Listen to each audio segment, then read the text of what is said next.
Hello বন্ধুরা, কেমন আছেন সবাই? আশা করি সবাই ভালো আছেন। বন্ধুরা, আমাদের গল্পগুলো যদি ভালো লাগে অবশ্যই লাইক করবেন, কমেন্ট করে জানিয়ে দেবেন। আর এই চ্যানেলে যদি নতুন হয়ে থাকেন অবশ্যই সাবস্ক্রাইব করে পাশে থাকা বেল আইকনটি প্রেস করে রাখুন, যাতে নতুন নতুন ভিডিও আপলোড করার সাথে সাথে আপনার নোটিফিকেশন চলে যায়।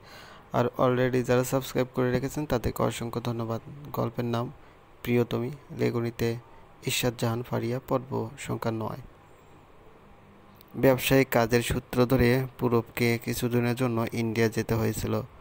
সেই দিনগুলোতে শেহরের উপর সর্বক্ষণ নজর রাখার মতো পূরব যখন আর কাউকে পাচ্ছিল না, তখন শেহরের রুমমেট সোমা আর শিলাকে খুব করে অনুরোধ করলো ওর করা প্রতিটি কাজের খবর টাইম টু টাইম ওকে জানাতে, আর ভার্সিটিতে যা কিছু হবে সেগুলো জানতে জিসানকে দিয়ে শেফাকে রাজি করেছে। শেফা আর রিমি রাজি হতে চাইছিল না শেহরের অগোচরে, কিন্তু পূরবের অনুরোধ ওরা ফেলতে পারল না। পূরব শুধুমাত্র তার ধানি লঙ্কাটার নিউজ জানতে চায়। সে কি করছে, কি খাচ্ছে, কোথায় গিয়েছে, এভরিথিং। এতদিনে পূরবের এসব অস্বাভাবিক আচরণ আর শেহরের প্রতি অতিরিক্ত কেয়ারিং দেখানোর ফলে জিসান, রিমি, শেফা, সুমা, শিলা বুঝে গেছে সে শেহরের প্রতি দুর্বল। অবশ্য ওরা মনে মনে খুশি হলো, শেহর ওর মতোই কাউকে ডিজার্ভ করে। যাই হোক, পূরব ইন্ডিয়া যাওয়ার পর সবাই ওর কথা মতো শেহরের খোঁজখবর দিতে থাকলো। ভার্সিটির একটা ছেলের সাথে শেহরের বন্ধুত্ব হলো। ছেলেটার নাম মাহিম, খুবই ভদ্র এবং মধ্যবিত্ত পরিবারের সন্তান। শেহরকে পড়াশোনায় যথেষ্ট সাহায্য করে, বাসা পর্যন্ত এগিয়ে দেয়। দুজনে মিলে একদিন তো শিশু পার্কে ঘুরে এসেছে। এই খবর জিসান ফোন করে পূরবকে জানালো। ও রেগে আগুন, তাড়াতাড়ি কাজ শেষ করে কয়েকদিনের মধ্যে দেশে ফিরল। এয়ারপোর্ট থেকে সোজা শেহরের ভার্সিটি রওনা দিল এবং সেখানে পৌঁছে দেখলো জিসানের কথাই ঠিক। ছেলেটা সারাক্ষণ ওর সাথে থাকে, ক্লাসে পাশাপাশি বসে, অফ টাইমে মাঠে বসে গল্প করে, গিটার বাজিয়ে গান গায় বন্ধু মহলে। হাবভাবে বোঝাতে চায় শেহরকে সে পছন্দ করে। সেটা শেহর না বুঝলেও পুরো বুঝতে পারলো। তখনই ওর অস্থিরতা বেড়ে গেল, মন কু ডাকতে লাগলো। শেহর বুঝে আর তার হলো না। ভালোবাসার অনুভূতির মতো মারাত্মক অনুভূতি দ্বিতীয়টি নেই। শেহরের ব্যক্তিত্ববোধ মুগ্ধ পূরব নিজেকে আর আটকাতে পারল না। যখন দেখলো ওরই সামনে দিয়ে অন্য কোনো লোক শেহরের সাথে মেলামেশা করছে, ঠিক মেলামেশা নয়, কিন্তু শেহরের প্রতি খুবই কেয়ার দেখাচ্ছে, যা পূরব কোনোভাবেই মানতে পারছে না। রাগে ওর শরীর ফেটে গেল। কোনো মতে ড্রাইভ করে বাসায় ফিরল। জিসান আর ইরফান সাহেব ড্রয়িং রুমে বসে কথা বলছিলেন। ওকে হঠাৎ দেখে দুজনে অবাক। কাজের লোক আব্দুল মিয়া চা নিয়ে এলো। পূরব সোজা বাবার কাছে গিয়ে বসলো। ছেলের গম্ভীর চেহারা দেখে ইরফান সাহেব কিছু একটা আন্দাজ করতে পারলেন। হালকা কিসে জিজ্ঞেস করলেন, আজ ফিরবে জানালে না কেন? এমনি। জিসান জিজ্ঞেস করলো, তুই ফিরবি বললে তো আমি গাড়ি পাঠিয়ে দিতাম। ম্যানেজার সাহেব জানতো, উনি অফিসে গাড়ি পাঠিয়ে দিয়েছিলেন। ইরফান সাহেব গম্ভীর মুখে জিজ্ঞেস করলেন, কি হয়েছে, এরকম করছো কেন? পূরব বাবার কথায় মুখ তুলে চাইল, কিছুক্ষণ ইতস্ত করলো, তারপর সরাসরি বলল, আব্বু, আমি আজ একটা জরুরি কথা বলতে চাই। ইরফান আহমেদ চায়ের কাপে চুমুক দিতে দিতে বললেন, কি কথা? তুমি কিন্তু না করতে পারবে না, রিল্যাক্স। তার আগে তুমি মাথা থেকে হ্যাট খুলো।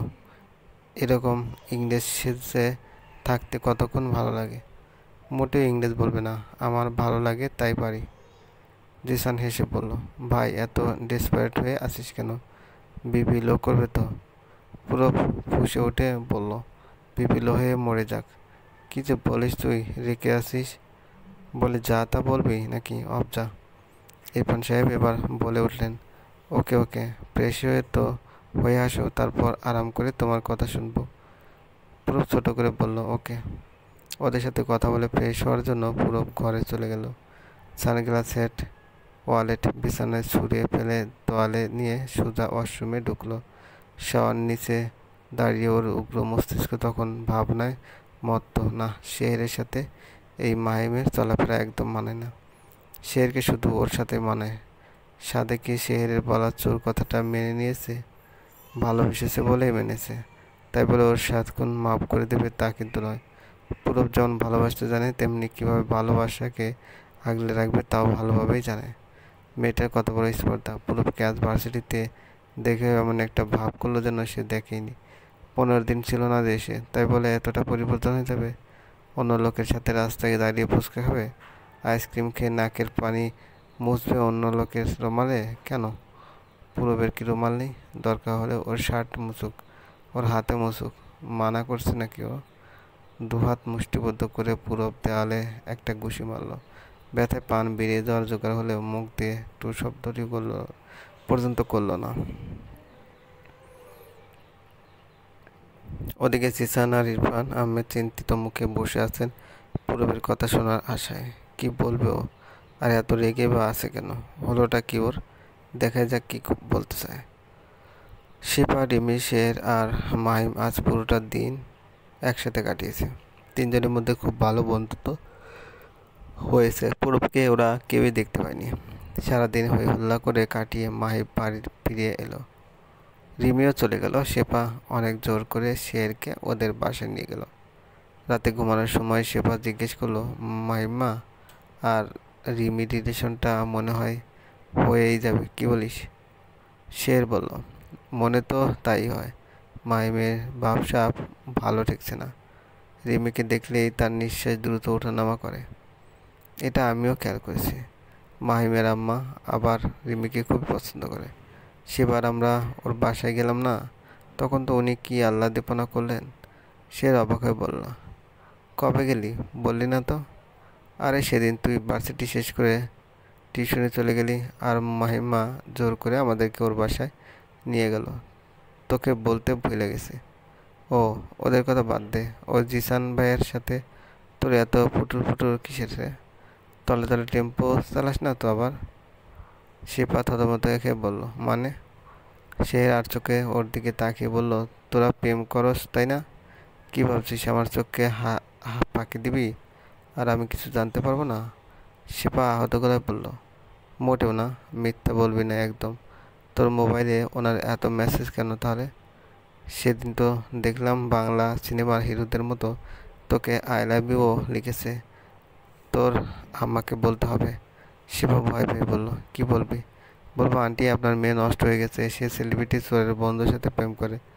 এই পর্যায়ে এসে শিপাকে স্বীকার করতেই হলো ওর আর জিসানের মধ্যে রিলেশন আছে। খুব বেশি দিনে নয়, জিসান প্রথম ওকে প্রপোজ করেছে। সে হাসতে হাসতে বলল, তুইও প্রেমে পড়লি ভাই? রিমিরও মনে হচ্ছে বিয়েটা হয়ে যাবে।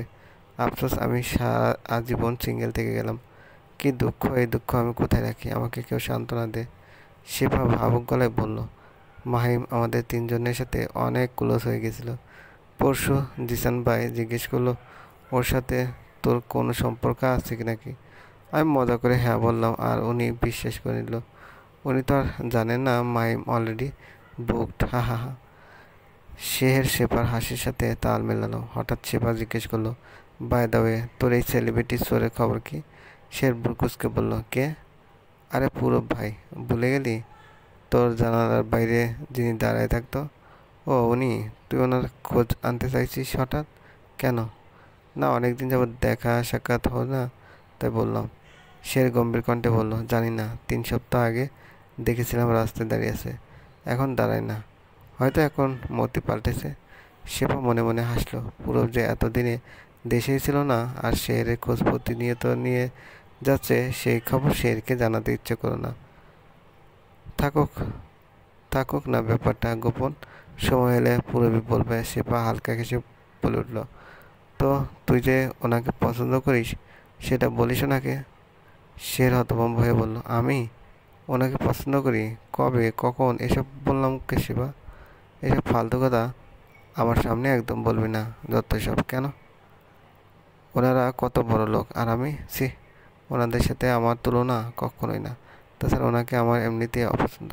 এরকম ড্যাশিং একটা ছেলেকে এরকম বলতে পারলি? সে রেগে বলল, ড্যাশিং হলে কি হবে? স্বভাব একদম ভালো না। বলবান্তি ক্ষমা সুন্দর দৃষ্টিতে দেখবেন। আশা করি গল্পটি ভালো লাগলে অবশ্যই লাইক করবেন, কমেন্ট করে জানিয়ে দেবেন। চ্যানেলে যদি নতুন হয়ে থাকেন অবশ্যই সাবস্ক্রাইব করে পাশে থাকা বেল আইকনটি প্রেস করে রাখুন। ধন্যবাদ, ভালো থাকবেন।